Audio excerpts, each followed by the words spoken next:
UPPSC edu एडुटेरिया volume 2 का आज हम लोग 5वां टेस्ट कंप्लीट करेंगे। इससे पहले 4 टेस्ट इसी यूट्यूब चैनल पर करवा दिया गया, इसका प्लेलिस्ट भी बना है, प्लेलिस्ट में जाकर के आप लोग देख लेना। फटाफट सारे लोग सेशन को लाइक कर लीजिए, वीडियो को शेयर कर दीजिए अपने सहपाठियों के बीच और सभी लोग सब्सक्राइब करके बेल आइकन को भी प्रेस कर लीजिए ताकि नए वीडियो टेस्ट का नोटिफिकेशन सबसे पहले आपको मिल पाएगा। चलिए स्टार्ट करते हैं आज का टेस्ट। पहला प्रश्न है, निम्नलिखित पवन पेटियों पर विचार करें। 3 स्टेटमेंट दिया गया, इनमें से कौन दक्षिणी गोलार्ध में तीव्र पश्चिमी हवाओं से संबंधित है। इसको देख लेना वन बाय वन। पहला है गरजता चालीसा वाला मामला, जो कि ये दाब पेटी जो ऊपर ध्रुवीय निम्न दाब पेटी की ओर भूमध्य रेखा के दोनों ओर 30 डिग्री और 60 डिग्री अक्षांश के बीच समशीतोष्ण अक्षांश में बहती है, ठीक है। और दक्षिणी गोलार्ध में अधिक स्थिर और प्रबल होती है क्योंकि वहां पर इन्हें बाधा करने वाला कोई बड़ा भूभाग नहीं मिलता है। कुछ स्थान पर ये इतना प्रबल हो जाता है कि उनको इन नामों से जाना जाता है, जैसे यहाँ पर दिया गया गरजता चालीसा हो, चीस्ता साठा हो या फिर प्रचंड पचासा, ये सारे नाम से जाना जाता है। यहाँ पर पूछा जा रहा है पश्चिमी हवाओं से संबंधित है, तीनों हो जाएगा विकल्प डी 1, 2 और 3। निम्नलिखित में से कौन सी रबी फसल है। सही जवाब हो जाएगा विकल्प सी, गेहूं इसमें रबी फसल हो जाएगा। और इस समय गेहूं हो गया या फिर जौ हो जाएगा, चावल सॉरी दाल होगा ना, चावल कैसे होगा, दाल नहीं होगा, फिर लिख देते हैं दाल, हाँ दाल ही होगा ना, चावल कहाँ, दाल हो जाएगा। और तिलहन भी हो जाएगा, इसी में तिलहन वाला मामला, ये सारे रबी फसल में आएंगे। अगला देखिए, निम्नलिखित हिमालय पर्वतमालाओं को पूर्व से पश्चिम की ओर क्रमबद्ध करें। 4 दिया गया, उत्तर सही चुनना है। यहाँ पर देखिए कौन सा होगा, तो नामचा बरबा पहले आ जाएगा, ठीक। उसके बाद कंचनजंगा 1 नंबर ये हो गया, दूसरे पर कंचनजंगा आएगा। फिर इधर आगे बढ़ते आओगे, नंदा देवी होते हुए नंगा पर्वत चले जाओगे, नंदा देवी फिर नंगा पर्वत, क्या हो गया 1, 3, 4 और 2, पहला विकल्प राइट हो जाएगा इसका। ब्लॉसम शावर्स के लिए मुख्य रूप से जिम्मेदार जलवायु घटना है, तो ये जलवायु है संवहनी वर्षा कहलाती है, विकल्प सी हो जाएगा। और ये अप्रैल की बारिश भी कहलाती है। और दक्षिण भारत केरल, कर्नाटक, तमिलनाडु, यहाँ पर ना मार्च मई के दौरान मानसून के पहले होने वाली एक इंपॉर्टेंट वर्षा है, जो कॉफी यानी कहवा होता है ना, इसके फूल को खिलने को प्रेरित करती है, जो कि अच्छी पैदावार के लिए आवश्यक होता है, या फिर चाय मसाले के लिए भी फायदेमंद होता है ये संवहनी वर्षा, ब्लॉसम शावर्स। अगला देखिए, निम्नलिखित में से कौन सा भारत का सबसे बड़ा प्राकृतिक बंदरगाह है। ये मुंबई बंदरगाह हो जाएगा, विकल्प बी वाला। और ये ना कंटेनर, जो बड़ा कंटेनर हैंडलिंग बंदरगाह भी है, इसका नाम है जवाहरलाल नेहरू बंदरगाह, प्राकृतिक बंदरगाह जो मुंबई बंदरगाह है। देश का 12 प्रमुख बंदरगाह और 205 जो है गैर प्रमुख बंदरगाह है, ये ध्यान रखना है। एक चेन्नई का बंदरगाह कृत्रिम बंदरगाह है। अगला देखिए, रिक्टर स्केल और मर्कली स्केल के संबंध में निम्नलिखित कथनों पर विचार करें। 2 स्टेटमेंट कौन सा गलत है पूछा जा रहा है, कौन सा इनकरेक्ट है ये देख लेने का हम लोग।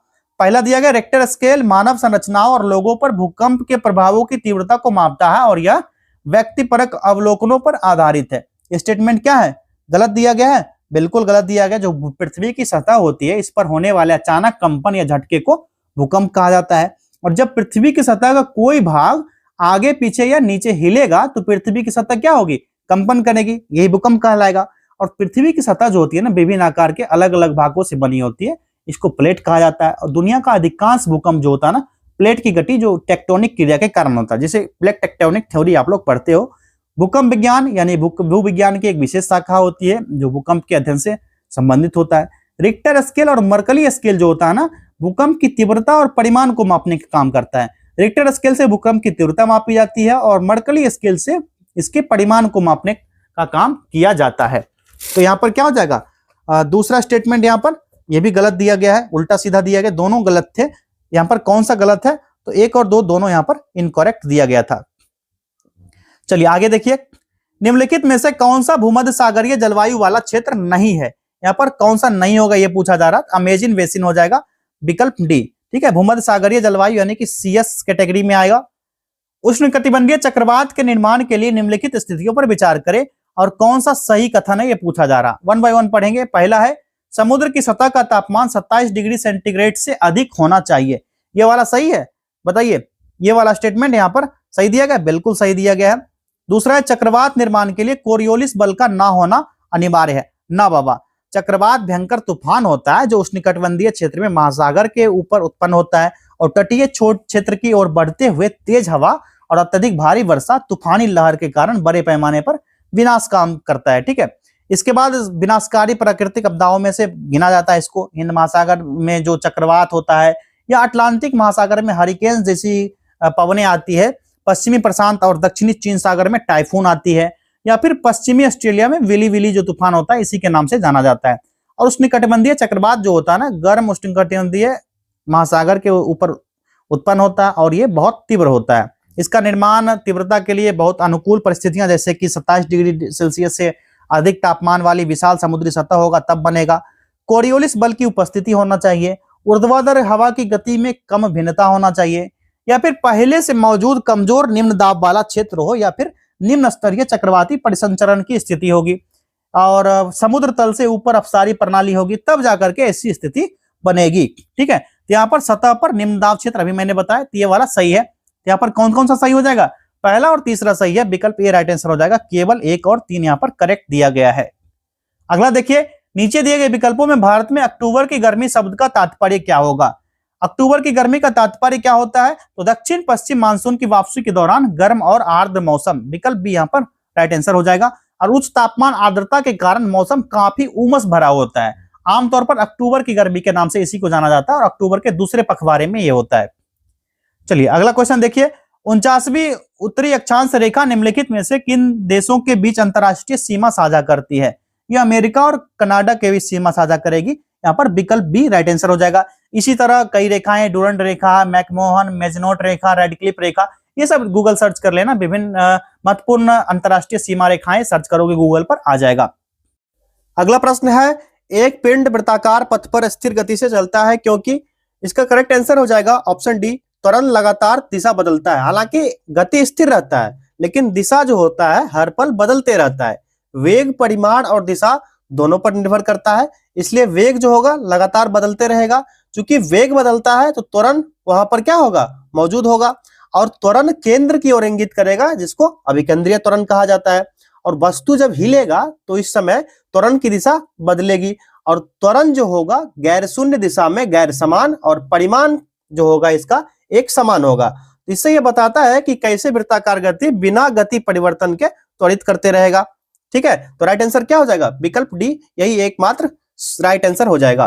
अगला देखिए, एक समांतर सर्किट दो बल्ब श्रृंखला की तुलना में अधिक क्यों चमकते हैं? राइट आंसर विकल्प सी हो जाएगा। बिजली की खपत समांतर में अधिक होती है। नेक्स्ट क्वेश्चन है 13, जब ध्वनि हवा से पानी में प्रवेश करती है तो आवृत्ति और तरंग दैर्घ्य में क्या परिवर्तन होता है? इसका राइट आंसर हो जाएगा ऑप्शन डी, आवृत्ति समान और तरंग दैर्घ्य क्या होता है? बदलता है। ऑप्शन डी इसका सही जवाब हो जाएगा। आवृत्ति किस जो स्रोत, इसका स्रोत होता है, स्रोत पर डिपेंड करता है, और मध्यम परिवर्तन कभी भी आवृत्ति को प्रभावित नहीं करता है। और पानी में कणों की प्रबल परस्पर क्रिया के कारण ध्वनि की गति क्या होती है? बढ़ जाती है। चूंकि गति बराबर क्या होता है? गति बराबर यहां पर लिख देते हैं तरंग दैर्घ्य गुना आवृत्ति। ये आप लोग क्लास 10th से पढ़ते आ रहे हो। अगला क्वेश्चन देखिए, क्वेश्चन नंबर 14, तारे चमकते हैं लेकिन ग्रह नहीं चमकते हैं क्यों? ये भी क्लास 9th का क्वेश्चन है। इसका राइट आंसर हो जाएगा, ग्रहों में कोई अपना प्रकाश नहीं होता है। ऑप्शन ए राइट आंसर हो जाएगा। जो तारे होते हैं ना, आकाशीय पिंड होते हैं जो अपने कोर में होने वाले परमाणु संलयन प्रतिक्रिया के माध्यम से अपनी रोशनी और गर्मी उत्पन्न करते हैं, और यह प्रकाश जो होता है पूरे अंतरिक्ष में यात्रा करता है, जिससे रात में आकाश में चमकते हुए दिखाई देता है। दूसरी ओर ग्रह जो होता है स्वयं का प्रकाश उत्पन्न नहीं करता है, वो बहुत छोटे होते हैं और अपना मूल तारे से प्रकाश को प्रतिबिंबित करता है। ग्रह हमें दिखाई देने का कारण इसी परावर्तित तारे का प्रकाश होता है, और परावर्तित प्रकाश की मात्रा किसी तारे द्वारा उत्सर्जित प्रकाश की तुलना में क्या होती है? लेस देन होती है, काफी कम होता है, और यही कारण है कि वे तारे की तरह चमकते हुए नहीं दिखाई देते हैं। नेक्स्ट क्वेश्चन देखिए, चुंबकीय क्षेत्र रेखाएं कभी एक दूसरे को क्यों नहीं काटती है? इसका राइट आंसर हो जाएगा ऑप्शन सी, प्रत्येक बिंदु की एक ही दिशा होती है। अंतरिक्ष यात्री अंतरिक्ष स्टेशन की कक्षा में भारहीन क्यों महसूस करते हैं? राइट आंसर, वो स्टेशन के साथ मुक्त गिरावट में होते हैं। ऑप्शन डी राइट आंसर हो जाएगा। गुरुत्वाकर्षण हर जगह मौजूद होता है, यहाँ तक कि कक्षा की ऊंचाई पर भी, और अंतरिक्ष स्टेशन लगातार पृथ्वी की ओर गिरता है, लेकिन तेजी से किनारे की ओर बढ़ता भी है। यह निरंतर मुक्त पवन गति बनाता है, जिसके कारण अंतरिक्ष यात्री समान दर से गिरने लगते हैं। कोई समान प्रतिक्रिया बल नहीं होने के कारण वो भारहीन महसूस करते हैं, जैसे आप लिफ्ट में महसूस करते हो। अगला देखिए, रेगिस्तान की रेत दिन में अत्यधिक गर्म और रात में अत्यधिक ठंडी हो जाती है। इसका मेन कारण क्या है? तो रेत की विशिष्ट ताप क्षमता क्या होती है? कम हो जाती है। विकल्प सी इसका सही जवाब हो जाएगा। और रेत गर्मी को तेजी से अवशोषित करता है और तापमान तेजी से बढ़ता है, और रात में ये तेजी से गर्मी छोड़ता है तो तापमान तेजी से गिरने लगता है।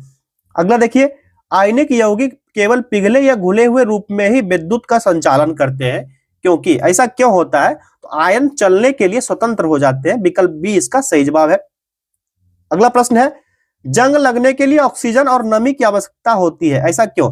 तो नमी जो होता है ना, ऑक्सीकरण को सक्षम करने के लिए आयनों का संचालन करता है। आप लोग आयरन का पढ़े होंगे, Fe2+ या फिर Fe3+ आयन जब होगा तो ऑक्सीकृत हो जाएगा, तो ऑक्सीजन क्या होगा? इसमें कम हो जाएगा, और पानी दोनों अर्ध प्रतिक्रियाओं को जोड़ने वाले आयन कंडक्टर के रूप में कार्य करेगा। पानी के बिना इलेक्ट्रॉन प्रवाह अलग अलग बिंदुओं को नहीं जोड़ सकता है, और शुष्क ऑक्सीजन में जंग लगना असंभव यहां पर हो जाता है, जिस प्रकार रेडॉक्स को पूरा करने में सक्षम बनाता है। तो राइट आंसर इसका क्या हो गया? विकल्प सी, नमी ऑक्सीकरण को सक्षम करने वाले आयनों का संचालन करता है। चलिए आगे बढ़ा जाए। क्वेश्चन नंबर 20 देखिए, एक प्रबल अम्ल का पतला विलयन भी कमजोर संक्षारक प्रभाव क्यों दिखाता है? राइट आंसर हो जाएगा ऑप्शन सी, सक्रिय हाइड्रोजन प्लस सांद्रता कम हो जाती है। बाएं से दाएं आवर्त में परमाणु त्रिज्या छोटी क्यों होती है? सही जवाब हो जाएगा ऑप्शन सी, परमाणु आवेश बढ़ता है। अगला प्रश्न, दूध एक सजातीय मिश्रण जैसा दिखाई देता है लेकिन यह वास्तविक विलयन नहीं है, ऐसा क्यों होता है? तो वसा के कण जो होते हैं निलंबित होते हैं। तो राइट आंसर ऑप्शन बी हो गया। रासायनिक परिवर्तन को सबसे अधिक प्रबलता से कौन प्रमाणित करता है? राइट आंसर, नया पदार्थ बनता है जिसके कारण परिवर्तन होता है ये, और रासायनिक परिवर्तन के लिए नए उत्पाद निर्माण की आवश्यकता होती है। केवल स्वरूप ही नहीं, संरचना भी बदलता है। द्रव्यमान हो गया, ऊर्जा हो गया, बनावट, ये सारे चीज बदल जाते हैं, लेकिन इसके गौण जो होते हैं, पहचान परिवर्तन प्राथमिक संकेतक बनते हैं, तो नया पदार्थ बनता है। ऑप्शन सी राइट आंसर हो गया। अगला देखिए, धातु क्रियाविधि मुख्य रूप से किस पर डिपेंड करती है? सही जवाब, इलेक्ट्रॉन खोने की क्षमता पर। विकल्प सी इसका राइट आंसर हो गया। नेक्स्ट क्वेश्चन देखिए, माइटोकॉन्ड्रिया को केवल ऊर्जा उत्पादक के बजाय ऊर्जा मुद्रा जनरेटर क्यों कहा जाता है? तो ये आसान सा जवाब हो जाएगा, विकल्प बी, एटीपी बनाने का काम करता है, और कोशिकाएं जो होती है रासायनिक ऊर्जा को एटीपी में परिवर्तित करती है, और एटीपी जो होता है अणु कोशिका प्रक्रियाओं के लिए शक्ति शटल होते हैं, और माइटोकॉन्ड्रिया एटीपी संश्लेषण में स्थल के रूप में काम करते हैं। इस प्रकार वे ऊर्जा को उपयोगी मुद्रा में पैकेज करने का काम करते हैं। अगला देखिए, प्रकाश संश्लेषण में ऑक्सीजन प्राप्त होती है, किस तरह प्राप्त होती है? तो ये जल के रूप में प्राप्त होती है। विकल्प सी सही जवाब हो जाएगा। और CO2 कार्बन प्रदान करता है और ऑक्सीजन गैस यहाँ पर प्रदान नहीं होता है। इस प्रकार क्या होता है? पानी ऑक्सीजन गैस उत्पादन की आपूर्ति करने लगता है।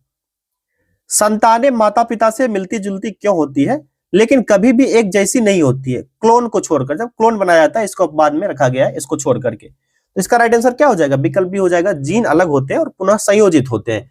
यौन प्रजनन जो एलिल्स को बदलता है तो स्वतंत्र वर्गीकरण लक्षणों को मिश्रित करता है, और क्रॉसिंग ओवर से भिन्नता बढ़ जाती है। युग्मक का जो यादृच्छिक संलयन होता है अधिक विविधता जोड़ता है। इस प्रकार समानता विशिष्टता क्या होता है? सह-अस्तित्व में होता है। तो जीन अलग होगा और पुनः संयोजित होगा, जिसके कारण एक जैसा नहीं दिखाई देगा लेकिन मिलता जुलता दिखाई देगा। अपवाद रखा गया है किसको? क्लोन को।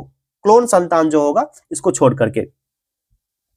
चलिए अगला देखिए, अवायवीय शोषण कम ऊर्जा क्यों उत्पन्न करता है? राइट आंसर हो जाएगा विकल्प बी, गर्मी के रूप में ऊर्जा नष्ट हो जाती है। ऑप्शन बी इसका सही जवाब हो जाएगा। पर्यावरण में गर्मी लगातार फैलती रहती है, इस प्रकार केवल छोटा सा अंश ही अगले स्तर तक जाता है और हर कदम पर हानि कई गुना बढ़ जाती है, जिससे पिरामिड आकार का पैटर्न बनता है। कुछ इस टाइप का बनता है पैटर्न। पिरामिड को समझते हो ना आप लोग? पिरामिड का पैटर्न बनने लगता है।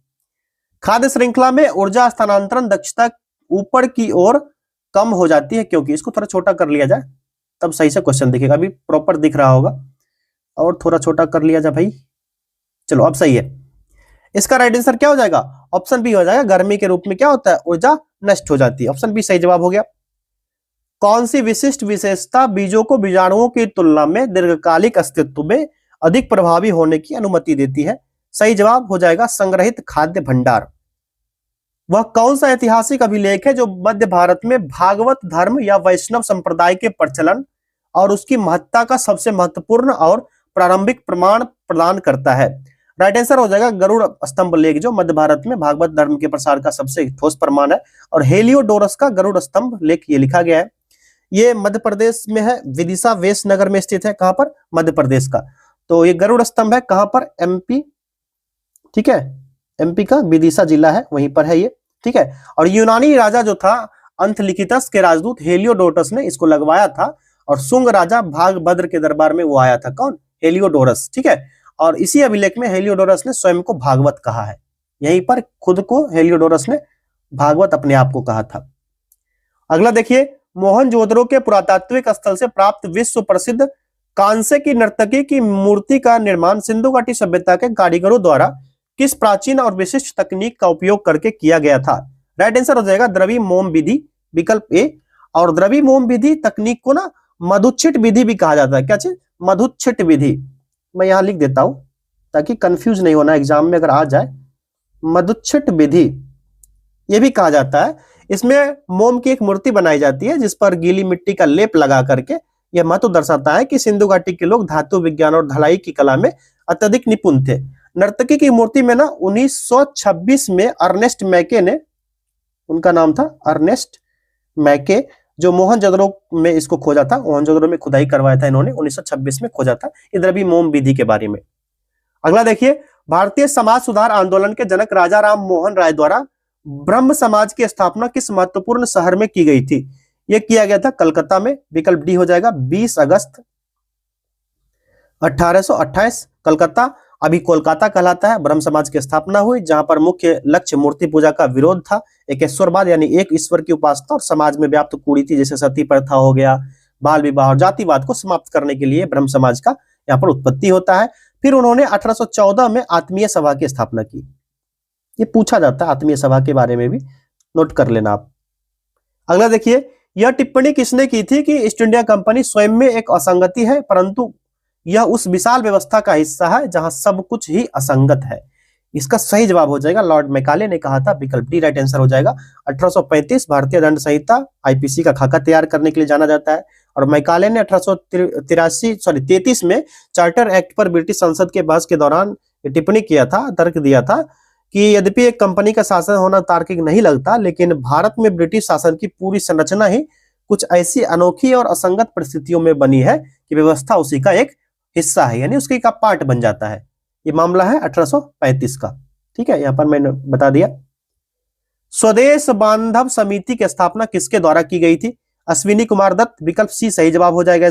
यहाँ और भी नाम दिए गए हैं, पी मित्रा, यहाँ पर इतना लंबा हो गया, ठीक है, अश्विनी कुमार दत्त इसका राइट आंसर होगा इस क्वेश्चन का। पी मित्रा जो थे, और बारिंद्र कुमार घोष, बीकेजी मैं लिख देता हूं शॉर्ट में। पी मित्रा और बारिंद्र कुमार घोष ने मिलकर के ना अनुशीलन समिति की स्थापना की थी। किस चीज का? अनुशीलन समिति। इसको ना आप लोग ना ऐसा कीजिए, नोट करते जाइए, जब भी मैं बोलता हूं टेस्ट लब लगाते हो आप लोग तो कॉपी पेन लेके बैठिए। भूपेंद्र नाथ दत्त ये स्वामी विवेकानंद के भाई थे और क्रांतिकारी समाचार पत्र युगांतर के संपादक थे। इसका युगांतर के संपादक थे।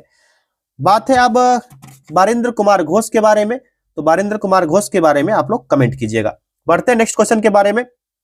असहयोग आंदोलन के दौरान विदेशी वस्त्रों के जलाए जाने के निम्न में से किसने कहा था कि यह निष्ठुर बर्बादी है? यह स्टेटमेंट रविंद्रनाथ टैगोर का है, विकल्प बी राइट आंसर हो जाएगा। और वे नकारात्मकता और अंध राष्ट्रवाद के कट्टर विरोधी थे। उनका मानना था कि विदेशी कपड़ों को जलाने के बजाय उन्हें गरीबों में बांट देना चाहिए। मदन मोहन मालवीय और मोतीलाल नेहरू ये दोनों नेता आंदोलन से जुड़े थे। हालांकि शुरू में इन्होंने कुछ रणनीतियों पर असहमति भी जताई थी, लेकिन बाद में जाकर के इन्होंने इसका महत्वपूर्ण स्तंभ बने थे, मालवीय और मोतीलाल नेहरू। इस प्रश्न का राइट आंसर वैसे होगा विकल्प बी हो जाएगा, ठीक है, रविंद्रनाथ टैगोर। सूची 1 को सूची 2 से मिलान करने के लिए कहा जा रहा है और कूट की सहायता से सही उत्तर चूज करना है। सूची 1 में दिया गया विद्रोह का नेतृत्वकर्ता और दूसरे सूची में दिया गया संबंधित केंद्र, यानी कौन सा विद्रोह का नेतृत्वकर्ता कौन थे और उससे संबंधित केंद्र कौन सा था, इस पर थोड़ा डिटेल्स में डिस्कस कर लेते हैं। खान बहादुर खां थे, ये थे बरेली से, ठीक है, बरेली से थे, और ये उत्तर प्रदेश 1857 का विद्रोह, बरेली उत्तर प्रदेश और 1857 विद्रोह, ये भी नोट कर देते हैं। जब 2 चीज दिया गया तीसरा छोड़ना नहीं है। जयदयाल और हरदयाल ने मिलकर के कोटा विद्रोह किया था, कोटा संबंधित है, ये भी राजस्थान से थे और 1857 का ही विद्रोह था ये भी, ठीक है। राधा कृष्ण दंड सेना गंजाम, ठीक है, कहां का? गंजाम ओडिशा, और युद्ध का नाम था सावर विद्रोह। आप लोग एक कमेंट कीजिए सावर विद्रोह कब हुआ था। सुरेंद्र साई संबलपुर से थे, ठीक है, और संबलपुर कहां पड़ता है? ओडिशा का क्षेत्र है, ठीक। तो ये एक मोटा मोटी मिलान किया ही हुआ है, 1 2 3 4 इसका सही जवाब हो जाएगा। अब देख लीजिए 1 2 3 और 4 हो जाएगा विकल्प बी। अगला देखिए, अंग्रेजों की वह राजस्व नीति जिसके तहत किसान स्वयं भूमि का मालिक होता था, सरकार को भू राजस्व के भुगतान के लिए जिम्मेदार माना जाता था, ये कौन सा था? ये रैयतवाड़ी व्यवस्था का प्राथमिकता है, विकल्प बी राइट आंसर हो जाएगा। इसमें व्यवस्था थी जिसमें सरकार ने बिचौलिया जैसे जमींदार को हटाकर सीधे किसान यानी रैयत के साथ समझौता किया था, और इसको मुख्य रूप से थॉमस मुनरो, ठीक है, टीएम याद रखिएगा, Thomas Munro plus captain Reid, CR, captain Reid ने विकसित किया था। किसको? रैयतवाड़ी प्रथा को।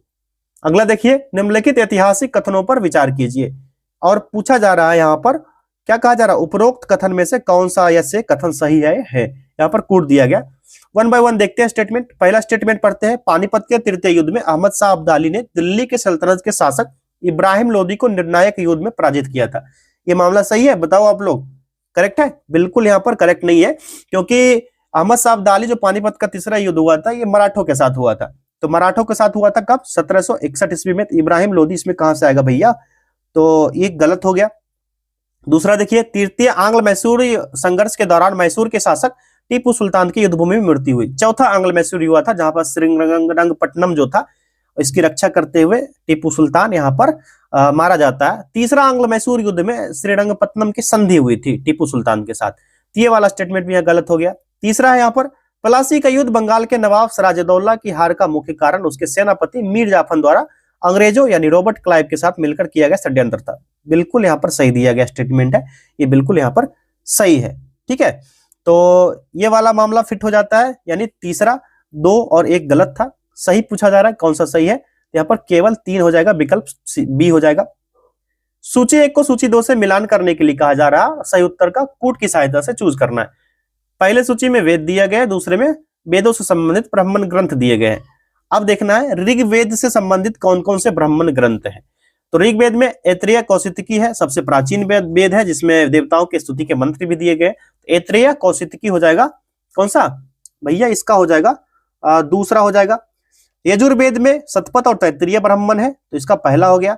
सामवेद में पंचविश ब्राह्मण की चर्चा है, और अथर्ववेद में गोपत ब्राह्मण की चर्चा है। और गोपत पंचविश ब्राह्मण जो है इसको तांडे ब्राह्मण भी कहा जाता है। क्या चीज? तांडे ब्राह्मण। ठीक है, कंफ्यूज ना होना एग्जाम में। और गोपत ब्राह्मण अथर्ववेद में तंत्र मंत्र औषधि जादू टोना का वर्णन है, और इसका एक ही मात्र ब्राह्मण है गोपत ब्राह्मण अथर्ववेद का। तो क्या क्या हो गया? 2 1, उसके बाद 4 और 3, 31 43 देख लो भैया, सॉरी 24 13 होगा ना, 24 13 होगा। देखिए यजुर्वेद को तो हो गया ऐत्रेय ब्राह्मण, ठीक है, उसके बाद ऋग्वेद का हो गया ऐत्रेय ब्राह्मण, यजुर्वेद का होगा शतपथ और तैत्तिरीय ब्राह्मण। ठीक है, सामवेद का पंचविश हो जाएगा, अथर्ववेद का गोपथ। तो सही है 2 1 4 और 3। 2 1 4 और 3 कौन सा है? 2 1 4 और 3 भैया ऑप्शन ही नहीं दिया गया यहाँ पर, कोई भी नहीं है ना। 2 4 1 और 3 नहीं होगा, ठीक है, गलत दिया गया है यहाँ पर, कूट नहीं दिया गया। 2 1 4 और 3 होना चाहिए, यहाँ पर नहीं दिया गया, लेकिन यही आंसर होगा। ठीक है, चलिए आगे देखते हैं।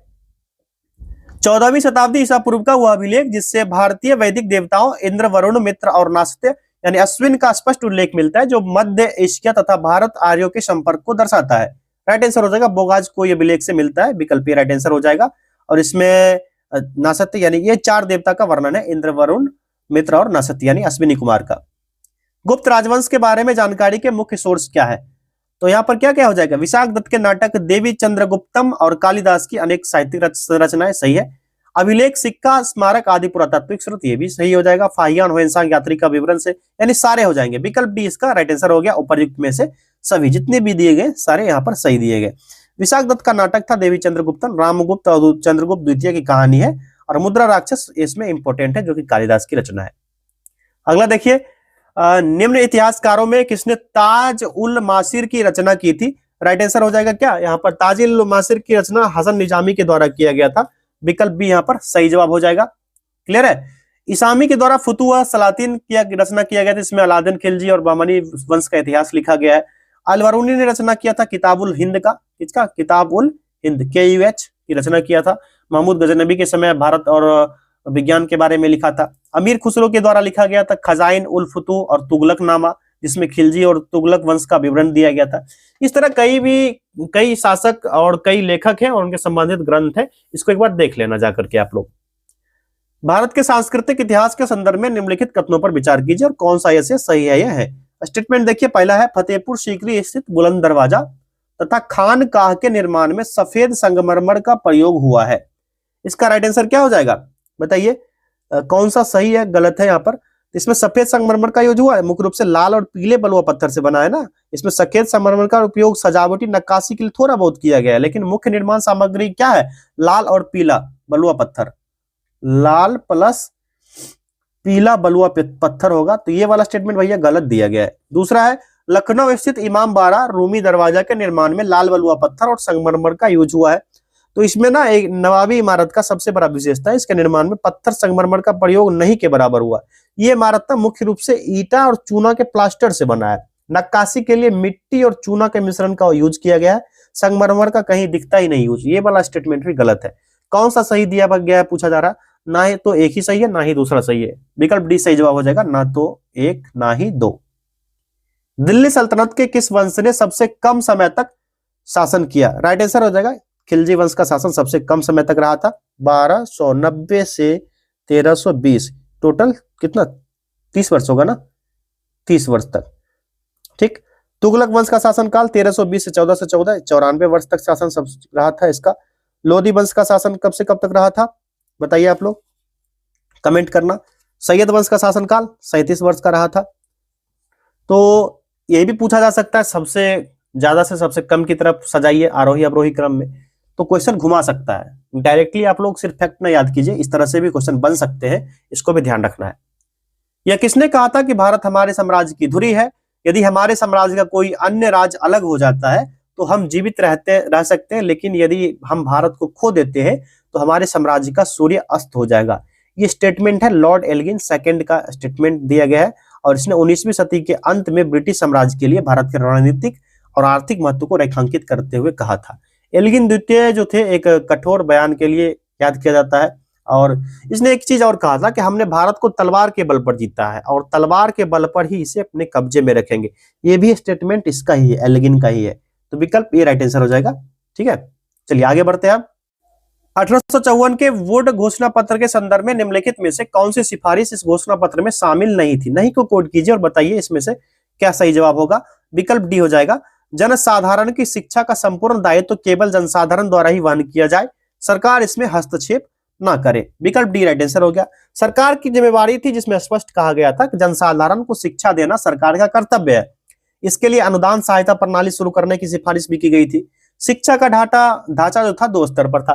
प्राथमिक स्तर पर देसी भाषा था और उच्च स्तर जो विश्वविद्यालय का स्तर था वहां पर जो शिक्षा का ढांचा अंग्रेजी भाषा में दिया जाना था। प्रशासनिक सुधार हुआ, प्रत्येक प्रांत में एक लोक शिक्षा विभाग की स्थापना की सिफारिश की गई, विश्वविद्यालय की स्थापना हुई। इसी तर्ज पर लंदन विश्वविद्यालय के तर्ज पर कलकत्ता, बंबई, मद्रास में विश्वविद्यालय स्थापित करने का सुझाव दिया गया। शिक्षक में महिला शिक्षक की भागीदारी की बात कही गई।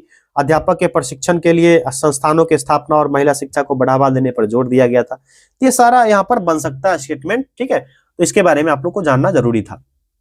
निम्न कथनों पर विचार करें, कौन सा ऐसे कथन सही है या है। स्टेटमेंट पढ़ते हैं 1 बाय 1। पहला है अलीगढ़ आंदोलन ब्रिटिश सरकार और अंग्रेजी शिक्षा के विरोध में एक प्रबल आंदोलन था। ये स्टेटमेंट सही दिया गया है बताइए अलीगढ़ आंदोलन के बारे में। ये स्टेटमेंट भैया गलत दिया गया है।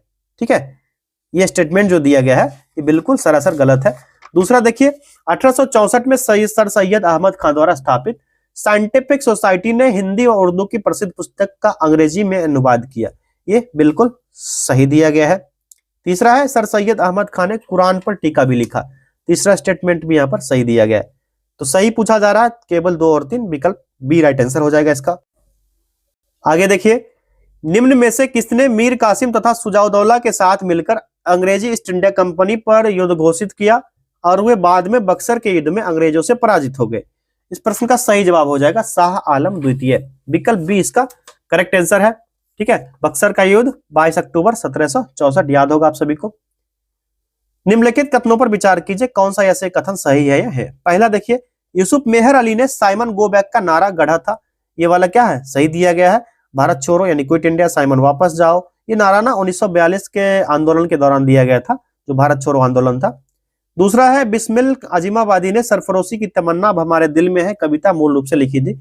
ये स्टेटमेंट भी बिल्कुल सही दिया गया। पटना के शायर थे अजीमाबादी, इन्होंने ही लिखा था और इसे क्रांतिकारी नेता राम प्रसाद बिस्मिल ने अपने मुकदमे के दौरान गाकर अमर कर दिया था, लेकिन लिखा गया था बिस्मिल अजीमाबादी के द्वारा। पूछा जा रहा है कौन सा ऐसे कथन सही है या है, तो दोनों हो जाएगा, 1 और 2 दोनों स्टेटमेंट करेक्ट है। इसमें से किस स्रोत का प्रस्तावना पर प्रभाव पड़ा, तो government of India act 1935, Irish संविधान, इसका भी इसमें इफेक्ट पड़ता है, यूएस का संविधान, इसका भी इफेक्ट पड़ता है। 26 नवंबर 1949 को हम संविधान को अपनाते हैं, लागू करते हैं और खुद को देते हैं, यानी अपने देश के लिए देते हैं, तो सारे हो जाएंगे उपयुक्त में से सभी। निम्नलिखित में से कौन सा राज्य के नीति निर्देशक सिद्धांत नहीं है, यानी कि डीपीएसपी इसमें से कौन सा नहीं है पूछा जा रहा है, तो इसमें से हो जाएगा कौन सा, बोलने की स्वतंत्रता का अधिकार ना एक मौलिक अधिकार है, आर्टिकल 19 में कहा गया है, ठीक है, आर्टिकल 19 का विषय है ये, तो ये ना नीति निर्देशक सिद्धांत नहीं है, तो विकल्प भी यहाँ पर राइट आंसर हो जाएगा। ये क्या है, ये एक फंडामेंटल राइट है, ठीक है, एफआर है।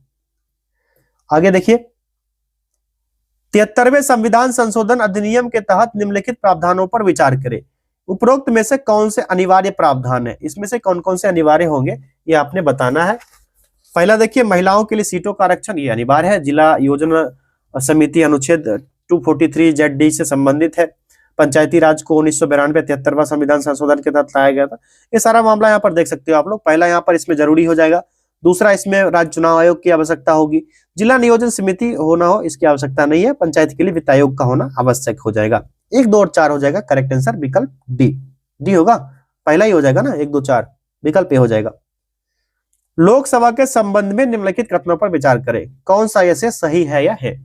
पहला स्टेटमेंट, लोकसभा की अधिकतम संख्या संविधान द्वारा ही तय की गई है, ठीक है। पहला क्या है, यहाँ पर गलत दिया गया है, क्योंकि अधिकतम संख्या संविधान द्वारा अस्थायी रूप से तय नहीं की गई है, संसद के कानून द्वारा निर्धारित की जाती है। ये वाला भैया गलत है। दूसरा है, राष्ट्रपति लोकसभा को अपने सामान्य कार्यकाल की समाप्ति से पहले भी भंग कर सकता है, तो यहाँ पर क्या हो सकता है, ये सही दिया गया, क्योंकि संविधान का article 85 clause 2 sub clause Hindi का ख, ठीक है, इसके अकॉर्डिंग राष्ट्रपति के पास लोकसभा को उसके सामान्य यानी 5 वर्ष के कार्यकाल की समाप्ति से पहले भी भंग करने का अधिकार है, तो ये वाला सही है, पहला गलत हो गया था।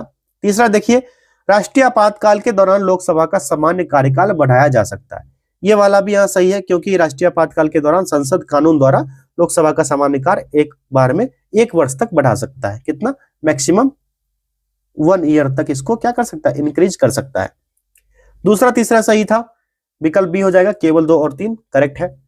भारत के उपराष्ट्रपति के संबंध में निम्नलिखित कथनों पर विचार कीजिए, कौन सा ऐसे सही है। पहला स्टेटमेंट, राज्यसभा के पदेन सभापति होते हैं, बिल्कुल सही। संसद के संयुक्त बैठकों की अध्यक्षता करते हैं, ये वाला गलत दिया गया है, क्योंकि संसद की संयुक्त बैठकों की अध्यक्षता भारत के लोकसभा अध्यक्ष यानी स्पीकर ऑफ द लोकसभा करते हैं, उपराष्ट्रपति नहीं करते, इसलिए गलत है। तीसरा है, वह राज्यसभा में केवल टाई होने के स्थिति में वोट दे सकते, ये वाला सही दिया गया है। उपराष्ट्रपति जो है ना राज्यसभा के सदस्य नहीं होते, जो कि सदन में मतदान का अधिकार भी नहीं होता, लेकिन बराबरी की स्थिति में जब ऐसी स्थिति बनेगी तो अपना निर्णायक मत, जिसको कास्टिंग वोट कहा जाता है, ये दे सकते हैं। पहला और तीसरा सही है, दूसरा गलत था। 1 और 3 विकल्प बी राइट आंसर हो जाएगा इसका। अगला प्रश्न देखिए, स्वतंत्र भारत की पहली कैबिनेट के संदर्भ में निम्नलिखित कथनों पर विचार करें। यहां पर देखिए पूछ दिया, फंसा दिया ना, ऊपर दिए गए कथनों में से कौन सा कथन गलत है भैया, अभी तक सही करते आ रहे थे हम लोग, गलत चूज करना है। अब देखिए यहां पर कौन सा गलत होगा। पहला देखिए, जवाहरलाल नेहरू प्रधानमंत्री थे, उनके पास विदेश मामलों का पोर्टफोलियो भी था, ये स्टेटमेंट क्या है, सही दिया गया है। भीमराव अंबेडकर भारत के पहले कानून मंत्री, बिल्कुल सही। तीसरा है, वल्लभ भाई पटेल रक्षा मंत्री थे, ना बाबा ये गृह मंत्री थे, तो ये गलत हो गया। राजेंद्र प्रसाद पहले खाद्य फिर कृषि मंत्री थे, ये वाला सही दिया गया है, बाद में राष्ट्रपति भी बने, तो यहाँ पर 1, 2 और 4 यहाँ पर सही दिया गया है, ठीक है। और तीसरा स्टेटमेंट यहाँ पर गलत है, तो केवल 3 हो जाएगा, विकल्प बी। नेक्स्ट, मौलिक कर्तव्यों के बारे में निम्नलिखित कथनों पर विचार करें, कौन सा ऐसे सही है या है। तीनों स्टेटमेंट को पढ़ते हैं 1 बाय 1। पहला है, मौलिक कर्तव्यों को 42वें संवैधानिक संशोधन अधिनियम 1976 द्वारा संविधान में जोड़ा गया था, ये स्टेटमेंट सही दिया गया है, बिल्कुल सही दिया गया। सरदार स्वर्ण सिंह समिति अनुशंसित था। 11 संख्या है, आर्टिकल 51A, जिसका भाग 4A में वर्णन है। यूएसए के संविधान से प्रेरित है, ना बाबा ये गलत दिया गया है, ये यूएसए के संविधान से प्रेरित नहीं है, ठीक है। तीसरा है शुरू में संविधान में 10 मौलिक कर्तव्य थे, ये बिल्कुल सही है। 11वां जुड़ा था कब? 86वां संविधान संशोधन के द्वारा, 86th कॉन्स्टिट्यूशनल अमेंडमेंट एक्ट 2002 में 11वां मौलिक अधिकार जोड़ा गया था, ये ध्यान रखना है। 11वां क्या था? अपने बच्चों या वार्ड को जैसा मामला हो 6 से 14 वर्ष की आयु के लिए शिक्षा का अवसर मिलना चाहिए। चलिए आगे देखिए, कैग के संदर्भ में निम्नलिखित कथनों पर विचार करें। यहाँ पर स्टेटमेंट दिया गया और कहा जा रहा है कौन सा से सही है। 1 बाय 1 स्टेटमेंट पढ़िए। पहला, वह 6 साल की अवधि के लिए 65 वर्ष की आयु तक जो भी पहले हो पद पर रहता है, ये स्टेटमेंट क्या है? बिल्कुल सही दिया गया है। दूसरा है, उसका वेतन सेवा शर्त भारत की संचित निधि पर भारित होती है, ये स्टेटमेंट भी सही है। तीसरा है, उसे प्रधानमंत्री की सिफारिश पर राष्ट्रपति द्वारा हटाया जा सकता है, ये स्टेटमेंट गलत दिया गया। 65 वर्ष की आयु प्राप्त करने पर पद छोड़ देता है, भले ही उसने साल का कार्यकाल पूरा न किया हो। ठीक है, ये चीज ध्यान रखना हो। और उसका जो पद होता है ना 6 साल तक का होता है। तो यहाँ पर राइट क्या हो जाएगा? 1 और 2 राइट हो जाएगा, पहला ही। चलिए आगे देखिए, निम्नलिखित में से कौन सी विशेषताएं ब्रिटिश संविधान से ली गई है? सही उत्तर चुनने को कहा जा रहा है कोर्ट की सहायता से। 4 स्टेटमेंट दिया गया है। कौन कौन सा होगा? सरकार का संसदीय स्वरूप होना चाहिए, ठीक, कानून का शासन, लिखित संविधान की आवश्यकता नहीं है, ठीक है, यहाँ पर ये नहीं होगा, और कैबिनेट प्रणाली हो जाएगा ब्रिटिश संविधान से जो लिया गया है। तो 1, 2 और 4 हो जाएगा, 1, 2 और 4 विकल्प 20 का करेक्ट आंसर हो जाएगा। ठीक है, लिखित संविधान कहां से लिया गया है? कमेंट करना जरा। निम्नलिखित में से किस मामले में संयुक्त बैठक बुलाई जा सकती है? तो दोनों सदनों की संयुक्त बैठक आर्टिकल 108 का मामला है, सही उत्तर चूज करना है यहाँ पर। तो यहाँ पर यदि राज्यसभा लोकसभा द्वारा पारित विधेयक को अस्वीकार कर देती है तब बुलाया जा सकता है। यदि राज्यसभा 6 महीने के भीतर विधेयक पारित नहीं करती है तब बुलाया जा सकता है। यदि किसी विधेयक में संशोधन पर असहमति हो तब भी बुलाया जा सकता है। तीनों सही हो जाएगा, विकल्प डी इसका राइट आंसर होगा। सही उत्तर चुनने को कहा जा रहा था। 1, 2 और 3 राइट आंसर हो गया, विकल्प डी।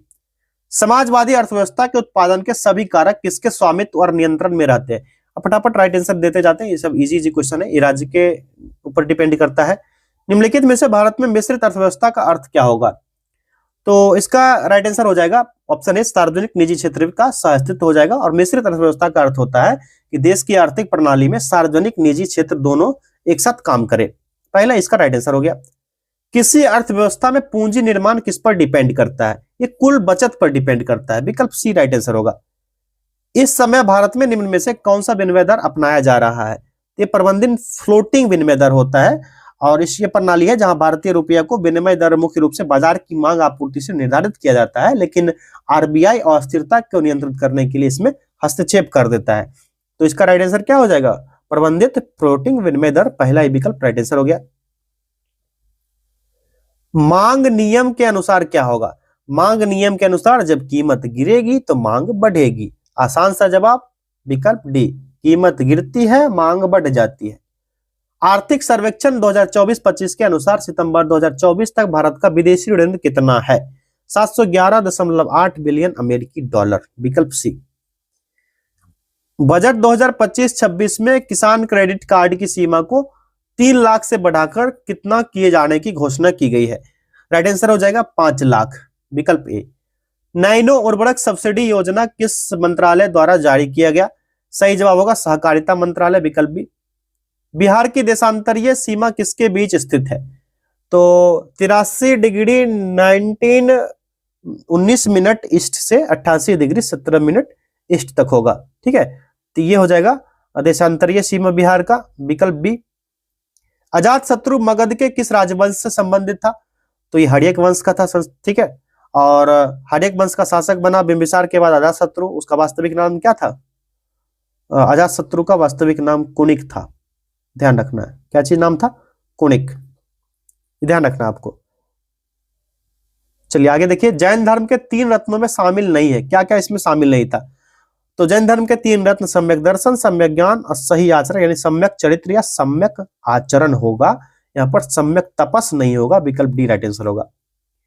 किस पाल शासक ने उत्तर पथ स्वामी यानी उत्तर क्षेत्र का स्वामी की उपाधि धारण की थी? ये था धर्मपाल, विकल्प बी राइट आंसर होगा। और पाल वंश की स्थापना किसने की थी? गोपाल ने किया था 750 में। अगला देखिए, भारत छोड़ो आंदोलन 1942 के दौरान डॉक्टर राजेंद्र प्रसाद को किस जेल में भेजा गया था? जेल था बांकीपुर जेल, विकल्प सी हो जाएगा। 9 अगस्त कांग्रेस के मुख्य नेताओं को गिरफ्तार किया गया था, जिसमें राजेंद्र प्रसाद भी गिरफ्तार हुए थे, बांकीपुर जेल भेजे गए थे। लाल बकेया, लखनदेई और मनोहरा किस नदी की सहायक नदियां हैं? ये बागमती की सहायक नदियां हो जाएगी, विकल्प सी राइट आंसर है इसका। आगे देखिए, सूची 1 को सूची 2 से मिलाया और नीचे दिए गए कूट का उपयोग करके सही उत्तर चुनिए। एक तरफ मौर्यकालीन अधिकारी और उनके कार्य दिए गए हैं, दूसरे तरफ मिलान करते हैं। सीता अध्यक्ष जो होता था क्या होता था? सीता अध्यक्ष का काम होता था राज्य कृषि विभाग को संभालना, तो राज्य कृषि विभाग का प्रमुख होता था। तो इसमें मिलान कीजिए, क्या होगा? कृषि अधीक्षक होता था। सेनापति क्या होता था? सेनापति सैन्य विभाग से संबंधित होता था, सेना का प्रमुख होता था। तो इसका पहला हो गया। बचा एक ही, समाहर्ता मुख्य राजस्व संग्राहक होता था। ठीक है, इस तरह पण्याध्यक्ष हो गया, सन्निधाता हो गया, समाहर्ता हो गया। समाहर्ता जो होता था राज्य विभाग का प्रमुख होता था, राजस्व विभाग का। ठीक है, तो इसका क्या हो गया? 3, 1 और 2, 312 भैया, 3, 1 और 2, विकल्प बी राइट आंसर है। चलो आगे देखते हैं। बिहार में प्रवाहित होने वाली नदियों के संबंध में विचार करते हुए कूट की सहायता से सही उत्तर चुने। स्टेटमेंट कूट का सहायता लेना है और सही उत्तर देना है। पहला देखिए, कमला नदी कोसी नदी के पूर्व में प्रवाहित होती है। ये सही दिया गया है, ये गलत दिया गया है? बताओ जरा, ये वाला तो ये गलत दिया है। कमला नदी जो है कोसी नदी के पश्चिम में बहती है। ठीक है, पूर्व में नहीं, पश्चिम में प्रवाहित होती है। पहला तो गलत हो गया भाई।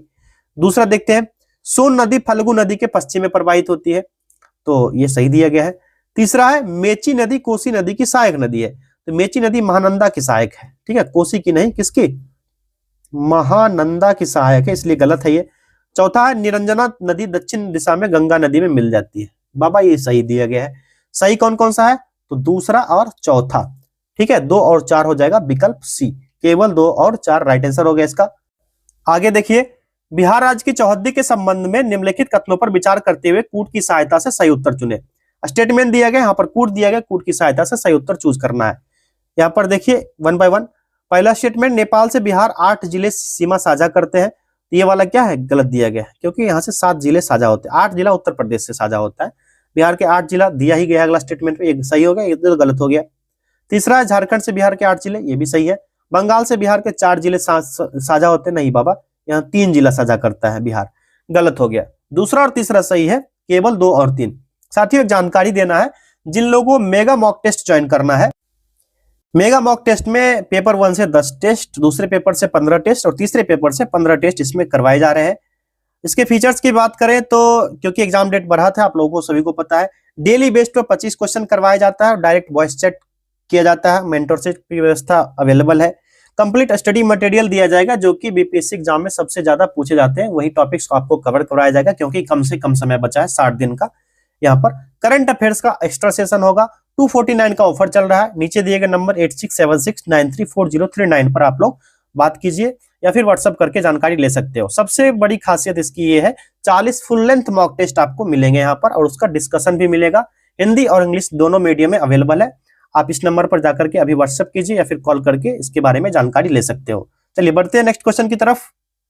गंगा के मैदानी बाढ़ क्षेत्र में नदी के बीच में रेत के जमाव से बनने वाले विशेष आकृति क्षेत्र को डैश कहा जाता है? इसको कहा जाता है दियारा प्रदेश। दियारा प्रदेश। साथियों अगर आपको ना इसका पीडीएफ चाहिए जो अभी टेस्ट चल रहा है, तो परीक्षा वाटिका टेलीग्राम चैनल है, परीक्षा वाटिका, इस टेलीग्राम चैनल को सर्च कीजिए जाकर के टेलीग्राम पर। यहाँ पर भी इसका पीडीएफ आपको मिल जाएगा, ताकि आपको आसानी होगा टेस्ट लगाने में। या इस टेलीग्राम चैनल का आपको इसी वीडियो के कमेंट बॉक्स में और डिस्क्रिप्शन में लिंक भी दे देंगे, टेलीग्राम फॉर पीडीएफ लिखा रहेगा, उस लिंक पर क्लिक करके डायरेक्ट टेलीग्राम चैनल को ज्वाइन कर लीजिए। टेलीग्राम चैनल को ज्वाइन करने से एक बेनिफिट मिलेगा आपको, जितने भी टेस्ट होंगे वहां पर फ्री में आपको मिलते रहेंगे। अगला है, उच्च न्यायालय की स्थापना कब हुई थी? किसका? पटना उच्च न्यायालय की स्थापना पूछा जा रहा है। 3 फरवरी 1916 का हुआ था, विकल्प बी राइट आंसर है। महाधिवक्ता के संबंध में क्या सही है? 3 स्टेटमेंट 4 स्टेटमेंट दिया गया, कूट की सहायता से सही पूछा जा रहा है। यहाँ पर देखिए, पहला है, भारतीय संविधान के अनुसार, भारतीय होना चाहिए, भारतीय संविधान के अनुच्छेद 125 में महाधिवक्ता का प्रावधान है, बिल्कुल सही दिया गया है। महाधिवक्ता केंद्र सरकार का सर्वोच्च विधि अधिकारी होता है, राज्य सरकार का होता है, ठीक है, केंद्र सरकार का नहीं होता, इस वजह से ये गलत है। महाधिवक्ता की नियुक्ति राष्ट्रपति के द्वारा की जाती है ना बाबा, जब राज्य का मामला है तो राज्यपाल द्वारा होगा, तो ये भी गलत हो गया। महाधिवक्ता संसद के दोनों सदन में भाग ले सकता है। बाबा राज्यपाल सॉरी हाँ राज्य का मामला है, राज्यपाल का मामला है, तो महाधिवक्ता संसद का दोनों सदन तो छोड़ दो, विधानमंडल के दोनों सदन में भाग लेगा। संसद की बात नहीं आएगी यहाँ पर, विधानमंडल की बात होनी चाहिए। ठीक है, विधानमंडल की दोनों सदन में भाग ले सकता है। तो पहला ही सही था, केवल एक हो जाएगा इसका करेक्ट, बाकी तीनों गलत था। क्यों गलत था वो भी मैंने यहाँ पर नोट करवा दिया है आप लोग को। ठीक है, चलिए आगे देखते हैं। अब वित्त वर्ष 2025-26 में भारत की खुदरा मुद्रास्फीति घटकर कितने % रह गई? अप्रैल से दिसंबर के बीच पूछा जा रहा है। 4.9% रह गया था, विकल्प डी हो जाएगा। आर्थिक सर्वेक्षण के अनुसार दिसंबर 2024 तक भारत की अक्षय ऊर्जा क्षमता में सालाना आधार पर कितने % की वृद्धि हुई है? 15.8%। बिहार सरकार ने निम्न में से किससे बिहार का आइकन फेस नियुक्त किया है जिसका उद्देश्य राज्य के जागरूकता अभियान को बढ़ावा देना है? इस प्रश्न का सही जवाब होगा नीतू चंद्रा को बनाया गया, विकल्प सी इसका करेक्ट आंसर हो जाएगा। अगला देखिए, अक्टूबर 2025 को आम जनता के लिए पटना मेट्रो की शुरुआत की गई है और इस मेट्रो का औपचारिक उद्घाटन मुख्यमंत्री नीतीश कुमार ने किस तिथि को किया था? 6 अक्टूबर 2025 का तिथि था, विकल्प बी राइट आंसर होगा। साथियों एक जानकारी था आप लोगों के लिए, जिन बच्चों को यूपी से बीएड करना है, बिहार बीएड में 1.5 लाख रुपया लग जाता है, तो फरवरी में इसका एंट्रांस एग्जाम का फॉर्म निकलेगा, एंट्रांस एग्जाम फॉर्म भर दीजिए, मई में एग्जाम होगा और जून में रिजल्ट आएगा। आपको सिर्फ और सिर्फ 62,000 रुपया लगेगा, इसी में दोनों ईयर का ऑल फी होगा। दलाल के चक्कर में ना पड़े, 1 लाख रुपए तक का राशि आपसे ले लेते हैं और कुछ मामले में 80-85 हजार में भी हो जाता है, लेकिन 80-85 हजार लगता नहीं है, 62,000 ही यूनिवर्सिटी का फी है। दलालों के चक्कर से बचिए और हमारे पास बहुत सारे बच्चे आते हैं जिनको हम लोग हेल्प करते हैं। ठीक है, यहाँ पर कोई दलाली का चक्कर नहीं है। यूनिवर्सिटी आपका आगरा में है, मेरठ में ही, और सरकारी यूनिवर्सिटी से आप लोग एडमिशन कराइए। बिहार से 1.5 लाख रुपया लग जाता है, उतने में आपका 2 एडमिशन हो जाएगा। तो ऐसा नहीं है कि आप लोग बिहार से करोगे तो ही आपका ऐसा होगा, यूपी से करोगे तो मान्यता नहीं मिलेगा। यूपी को सरकार, बिहार सरकार ने मान्यता दे रखा है और यूपी के प्राइवेट कॉलेज के चक्कर में ना पड़िए। दलाल जो होंगे ना, बोलेंगे एंट्रांस एग्जाम भी ना दो भैया, आपको एडमिशन करवा देंगे। इसके लिए जानकारी दे दें, अभी हाल फिलहाल में जेएस यूनिवर्सिटी जो कि अखिलेश यादव के किसी सगे संबंधी का था, तो उसका मान्यता रद्द हुआ। ऐसे कई यूनिवर्सिटी का मान्यता रद्द हुआ जो प्राइवेट यूनिवर्सिटी था। तो आप लोग ना एंट्रांस एग्जाम देकर ही आप लोग यहाँ पर प्रवेश कीजिए। और इसके लिए एक खासियत है, एंट्रांस एग्जाम में आपको ना क्वालिफाई नहीं करना है, आप लोग हमसे संपर्क कीजिए डायरेक्ट इस नंबर पर 8676934039। अभी इसका डॉक्यूमेंट सबमिट कर रहे हैं हम लोग, डॉक्यूमेंट सबमिट कर दीजिए ताकि आप लोग का एक सीट फिक्स हो जाए। अभी आपको पेमेंट नहीं करना, सिर्फ डॉक्यूमेंट यहाँ पर जमा कर दीजिए इस व्हाट्सएप नंबर पर, आपको यहाँ पर रजिस्ट्रेशन करवा दिया जाएगा, आपका एक सीट फिक्स हो जाएगा और 62,000 में आपका एडमिशन हो जाएगा। ठीक है, चलिए इस नंबर पर व्हाट्सएप कर लेना आप लोग। बढ़ते हैं नेक्स्ट क्वेश्चन की तरफ। अब बिहार सरकार ने हाल ही में 3 पड़ोसी डेयरी प्लांट की स्थापना की घोषणा की जिसका प्रतिदिन दूध प्रोसेसिंग क्षमता 5 लाख लीटर होगी। ये प्लांट किन किन स्थानों पर स्थापित किए जाएंगे? इसकी स्थापना कहां कहां होगी? तो गया, दरभंगा, गोपालगंज में होगा। ठीक है, गया, दरभंगा, गोपालगंज। गया में जो होगा तो गया में इसकी क्षमता कितनी होगी बताइए? गया में इसकी क्षमता होगी, गया का वजीरगंज जिला है, 2 लाख लीटर यहाँ इसकी क्षमता होगी। दरभंगा में इसकी क्षमता कितनी होगी? तो दरभंगा में इसकी क्षमता 2 लाख लीटर होगी। ठीक है, और गोपालगंज में बात कही जाए तो इसकी क्षमता कितनी होगी? 1 lakh litre, 1 lakh litre, total 5 lakh litre दूध क्षमता था। दक्कन संस्कृति को प्रतिबिंबित करने वाले 5 दिवसीय दक्कन महोत्सव किस राज्य में आयोजित किया गया? राइट आंसर आंध्र प्रदेश हो जाएगा, विकल्प सी। आंध्र प्रदेश की राजधानी आप लोग कमेंट करना, वहां के मुख्यमंत्री कौन है?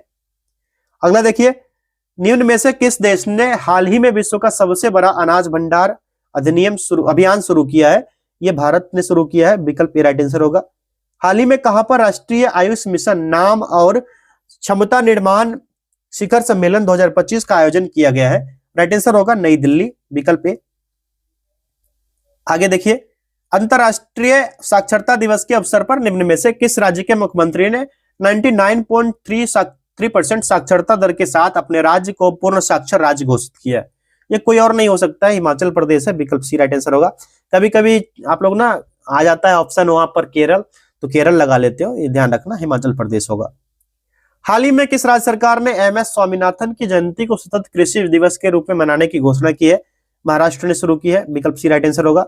डबल ओलंपिक चैंपियन लौरा डहलमियर का निम्न में से किस चोटी पर चढ़ाई करते हुए गिरने के कारण निधन हो गया था? ये चढ़ रहे थे लैला पीक पर, विकल्प सी हो जाएगा। प्रधानमंत्री नरेंद्र मोदी का मुख्य पहल परीक्षा पर चर्चा पीपीसी ने कितने लोगों के रजिस्ट्रेशन के साथ गिनीज वर्ल्ड रिकॉर्ड स्थापित किया है? 3.53 करोड़ लोगों ने इसमें रजिस्ट्रेशन किया था। हाल ही में डीआरडीओ द्वारा किस hypersonic short range ballistic missile का अनावरण किया गया है? राइट आंसर होगा BM-04 का, विकल्प बी। निम्न में से किस राज्य ने स्वयं का उपग्रह लॉन्च किया है? ऐसा करने वाला वो भारत का पहला राज्य होगा। ये राज्य हो जाएगा असम, विकल्प ए। निम्न में से किस राज्य सरकार ने सभी गर्भवती महिलाओं का रजिस्ट्रेशन अनिवार्य कर दिया है? सही जवाब हरियाणा हो जाएगा। और करंट अफेयर्स का 1000 क्वेश्चन जो एडुटेरिया का है ना, 1000 MCQ सीरीज का एक वीडियो डाला गया है, आप लोग जाकर के वो वीडियो जरूर देखिएगा। ये वीडियो एंड होगा तो आपको शो होने लगेगा। असम के मुख्यमंत्री हिमंत बिस्वा शर्मा ने निम्न में से किस जिले को असम की दूसरी राजधानी विकसित करने की घोषणा की है? ये हो जाएगा असम का कौन सा? डिब्रूगढ़ को, विकल्प सी हो जाएगा, डिब्रूगढ़। वर्ष 2025 में भौतिकी का नोबेल पुरस्कार निम्न में से किस खोज के लिए जॉन क्लार्के, माइकल एस डेवर्ट तथा जॉन एम मार्टिसन को दिया गया था? इसका सही जवाब हो जाएगा कौन सा बताओ? तो हो जाएगा ये विकल्प सी, मैक्रोस्कोपिक क्वांटम मैकेनिकल टनलिंग की खोज के लिए, विकल्प सी राइट आंसर होगा। 25 सितंबर 2025 को शुरू हुए विश्व खाद्य भारत में फोकस देश के रूप में निम्न में से किस देश को चुना गया? ये कौन कौन सा था? रूस, जापान, वियतनाम, ये सारे हो जाएंगे यहाँ पर करेक्ट आंसर। ठीक है, इसमें रूस, जापान, वियतनाम के सिवा एक था यूएई, संयुक्त अरब अमीरात भी शामिल था। तो ये हो गया 1, 2, तीसरा, ये चौथा, 4 देश ये शामिल थे। चलिए आगे देखिए, हाल ही में किस देश ने वैश्विक स्तर पर स्टेम, विज्ञान, प्रौद्योगिकी, इंजीनियरिंग और गणित प्रतिभाओं को आकर्षित करने के लिए के वीजा की शुरुआत की है? ये शुरुआत किया गया चाइना के द्वारा, विकल्प सी राइट आंसर होगा। आखिरी प्रश्न है, निम्न में से किस पद्म पुरस्कार से सम्मानित प्रसिद्ध कन्नड़ उपन्यासकार डॉक्टर SL थेरप्पा का हाल ही में निधन हो गया? राइट आंसर पद्म भूषण से सम्मानित थे ये, विकल्प बी इसका सही जवाब होगा। आप लोग ये कमेंट कीजिए इन 100 प्रश्नों में से आपके कितने प्रश्न सही हो पाए। ठीक है, अगर आपका 70 प्लस है तो आप सेफ जोन में, नहीं है तो आप लोग तैयारी में थोड़ा सा जान लगाते रहिए। मिलते हैं अगले टेस्ट में, बहुत बहुत धन्यवाद।